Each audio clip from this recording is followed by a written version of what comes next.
So, ngayon guys, may upload din naman tayo ngayon. Hindi pala, yung pala. Kala ko, may matagal lang tayo di nakapag-upload. So, ngayon, ka-upload din tayo. So, yung drawing, kukwento ko ngayon sa inyo, drawing. So, ano ba yung experience ko sa drawing? Tara, makinig na kayo.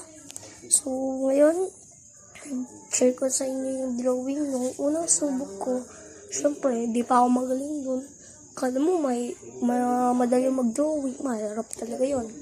So, nung yung grade 2 pa lang ako, nung grade 2, paano yung upgrade ng drawing ko.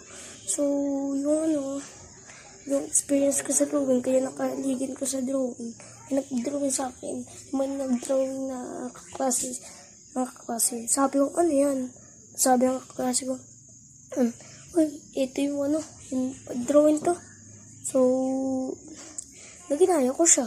So, maganda rin naman kikibasan. So, that's it for all. Bye-bye, guys. See you in my next upload.